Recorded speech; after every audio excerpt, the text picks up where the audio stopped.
বিয়েবাড়ির সাথে chicken roast খেতে চাইলে আজকের এই রেসিপিটা শিখে রাখুন। এটা বানালে মনে হবে একেবারে বিয়েবাড়িতে বসে খাচ্ছেন। তো প্রথমে চীনাবাদাম, কাঠবাদাম, কাজু বাদাম একত্রে পেস্ট করে নিয়েছি। আদা রসুনের বাটা, কাঁচামরিচের পেস্ট, তার সাথে দিয়ে দিব জিরার বাটা, জয়ফল জয়ত্রী বাটা, শুকনো মরিচের গুঁড়া, স্বাদ মতো লবণ। এখন সব কিছুকে ভালোভাবে একটু মিশিয়ে নেওয়ার পরে দারুচিনি আর এলাচ দিয়ে দিচ্ছি। আলু বোখরা 3-4টার মতো দিয়ে তারপর ভাজা পেঁয়াজ দিয়ে দিলাম। এই মশলাটাকে রেডি করে রেখে চিকেন ভেজে নিচ্ছি। একটু লবণ দিয়ে চিকেনগুলোকে মেখে রেখেছিলাম, হালকা লাল করে ভেজে তারপর তুলে নিব। ওই তেলের মধ্যে প্রথমে যে মশলাটা তৈরি করে রেখেছিলাম সেই মশলাটাই দিয়ে দিলাম। এখন এই মশলাটাকে কিছুক্ষণের জন্য কষিয়ে নিয়ে 1.5 চামচের মতো কাঁচামরিচের পেস্ট দিয়ে দিচ্ছি, একটু আদা বাটা করে দিয়েছি।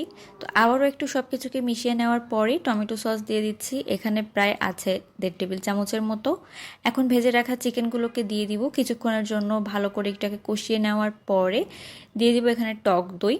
তো এখানে প্রায় 4 টেবিল চামচের মতো টক দই আমি ব্যবহার করেছি। এখন তেলটা উপরের দিকে উঠে আসা পর্যন্ত রান্না করে নিব। শেষের দিকে একটু ঘি আর পেঁয়াজের বেরেস্তা দিলেই তৈরি হয়ে যাবে একদম বিয়েবাড়ির স্বাদে চিকেন রোস্ট।